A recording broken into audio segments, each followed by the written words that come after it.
बिस्मिल्लाहिर्रहमानिर्रहीम। आज की वीडियो बड़ी बड़ी इंटरेस्टिंग होने वाली है क्योंकि आज की वीडियो में हम बात करेंगे हांगकांग के बारे में। काफ़ी सारे लोग मुझसे क्वेश्चन पूछते हैं कि जब वो हांगकांग के अंदर एंटर होंगे तो उनके साथ क्या सलूक करेगी हांगकांग गवर्नमेंट है जो, लाइक वो किसी भी तरीके से एंटर हो, विजिट वीज़ा पे, वर्क परमिट पे, बिजनेस वीज़ा पे, या वो इलीगली, लाइक जैसे डंकी लगा के आप किसी भी कंट्री में जाते हैं उसी तरह आप डंकी लगा के अगर आप हांगकांग के अंदर आते हैं तो आपके साथ गवर्नमेंट क्या कैसे ट्रीट करती है। तो सबसे पहले मैं आपको हांगकांग के बारे में इंट्रोडक्शन दूँ। मैंने कुछ पॉइंट्स हैं जो हाईलाइट किए हुए हैं तो आपको मैं पढ़ के बताता हूँ अभी। तो हांगकांग है जो वो एक ब्रिटिश कॉलोनी था 1841 से लेके 1997 तक एक ब्रिटिश कॉलोनी था। जैसे कि पाकिस्तान और इंडिया पे भी गोरे ने हुकूमत की, उसी तरह गोरे ने यहाँ पे भी हुकूमत की 1997 तक, यानी कि 156 ईयर्स, 156 साल यहाँ पे गोरे ने हुकूमत की। तो 1997 में जब गोरा यहाँ से छोड़ के गया, इस मुल्क को आज़ादी मिली, जैसे पाकिस्तान को 1947 में आज़ादी मिली, तो 1997 में जब गोरा यहाँ से छोड़ के गया, वो यहाँ के लोगों के ऊपर एक एहसान कर गया, उनको एज ए गिफ्ट अपना एक नेशनलिटी देगा, जिसको ये कहते हैं BNO, यानी कि ब्रिटिश नेशनल ओवरसीज पासपोर्ट, जिसके ऊपर ये काफ़ी कंट्रीज में ट्रैवल कर सकते हैं, इंग्लैंड भी जा सकते हैं हांगकांग के जो रेजिडेंट्स। तो हांगकांग जो फेमस है वो अपने एक फाइनेंशियल हब की वजह से, क्योंकि ये एक बिजनेस के लिए फाइनेंशियल हब कह सकते हैं। यहाँ पे पूरी दुनिया की जो बड़ी बड़ी कंपनीज है वो यहाँ पे इन्वेस्ट करते हैं। यहाँ की एक बहुत बड़ी पोर्ट कह सकते हैं जिसको, जहाँ से ट्रेडिंग करता है हांगकांग। और दूसरा अपने स्ट्रक्चर की वजह से, इंफ्रास्ट्रक्चर की वजह से, यहाँ पे बहुत हाई राइज बिल्डिंग्स हैं, कंक्रीट जंगल आपको देखने को नजर आते हैं, जो कि मैं आहिस्ता आहिस्ता आपको दिखाऊंगा इंशाल्लाह। लेकिन अभी हम जो टॉपिक है हमारा असाइलम सीकर्स, लाइक अगर आप डंकी लगा के हांगकांग के अंदर एंटर होते हैं तो आपके साथ हांगकांग गवर्नमेंट क्या सलूक करती है। यहाँ पे हर साल बहुत सारे लोग हैं जो वो डंकी लगा के आते हैं, जो असाइलम सीख करते हैं, असाइलम क्लेम करते हैं। उनको हांगकांग गवर्नमेंट है जो वो एक पेपर तो दे देती है, लेकिन उनके असाइलम की जो एप्लीकेशन है वो काफ़ी अर्से तक उसको डिले करती है। अभी रिसेंटली एक न्यूज़ में रिपोर्ट आती है कि एक लड़की पाकिस्तानी जो कि हांगकांग के अंदर एंटर होती है 8 साल पहले, असाइलम के लिए क्लेम करती है, तो वो क्लेम करती है कि उसके पाकिस्तान में उसके ऊपर टॉर्चर किया जाता है, उस पर जुल्म किया जाता है, तो उसको यहाँ पे असाइलम दी जाए। तो 8 साल बाद जो हांगकांग गवर्नमेंट है उसकी जो एप्लीकेशन है वो इस बेसिस पे रिजेक्ट कर देती है कि जब वो हांगकांग में आई थी तो उसके जिस्म पे कोई ऐसा निशान नहीं था, कोई स्कार, कोई जख्म का निशान या कोई गोली का निशान नहीं था। सिर्फ और सिर्फ इस बेसिस पे उसकी एप्लीकेशन रिजेक्ट कर दी जाती है 8 साल बाद। तो एक सर्वे के मुताबिक पिछले तकरीबन 15 साल के अंदर 29,000 लोगों ने असाइलम के लिए क्लेम किया, जिसमें से सिर्फ और सिर्फ 330 लोगों को असाइलम दिया गया, यानी कि उनको HKID दिया गया, वो भी बहुत साल इंतजार करने के बाद।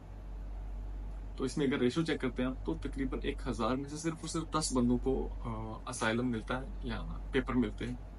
तो जैसे आप रेशो चेक कर सकते हैं। और जब आप असाइलम के लिए अप्लाई करते हैं तो उस दौरान में ना तो आप कोई काम कर सकते हैं, ना वॉलंटियर किसी एक्टिविटी में कर सकते हैं, और ना ही कोई ऐसा काम कर सकते हैं जो कि एक आम इंसान करना चाहता है। आपकी लाइफ बिल्कुल एक जेल की तरह हो जाती है, आप कोई एक्टिविटी नहीं कर सकते, अपनी फैमिली से बहुत दूर हो जाते हैं, अपने रिश्तेदारों से, अपने दोस्तों से किसी खुशी गमी में शरीक नहीं हो सकते आप।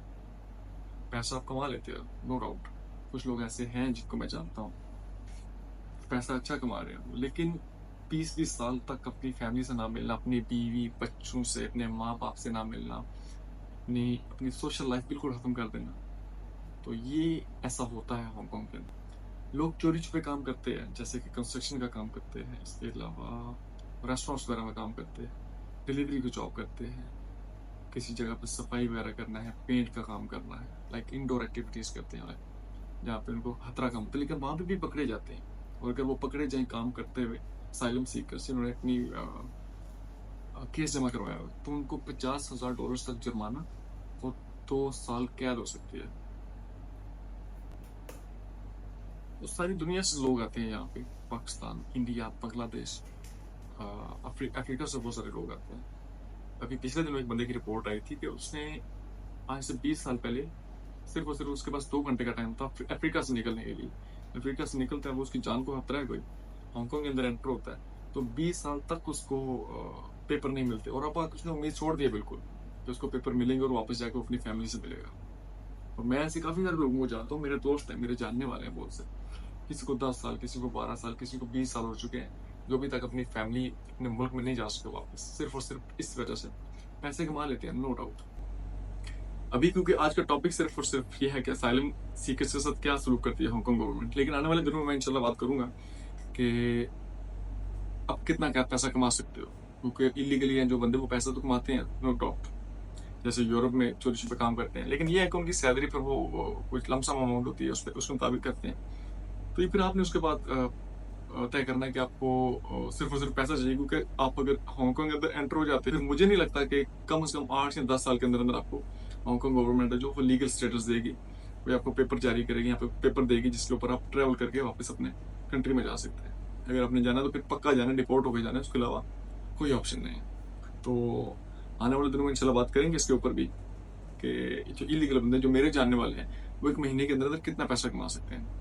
आने वाले दिनों में मैं इंशाल्लाह सारी जॉब्स के बारे में डिस्कस करूंगा आपके साथ, वीडियोस बनाऊंगा सारी जॉब्स को लेकर कि मैं कौन सी जॉब करता हूँ और आप आके यहाँ पे कौन सी जॉब से स्टार्ट कर सकते हैं, कितने पैसे कमा सकते हैं, मैं कितने पैसे कमाता हूँ, हर जॉब के बारे में डिस्कस करेंगे इंशाल्लाह। और अगर आपका कोई क्वेश्चन है किसी भी चीज़ के रिलेटेड, हांगकांग के रिलेटेड, आप पूछ सकते हैं कमेंट बॉक्स के अंदर। जहाँ तक मेरे पास इंफॉर्मेशन है मैं आपको आगाह कर दूंगा, नहीं तो मैं किसी से कंसल्ट करके आपको इंशाल्लाह गाइड कर दूंगा।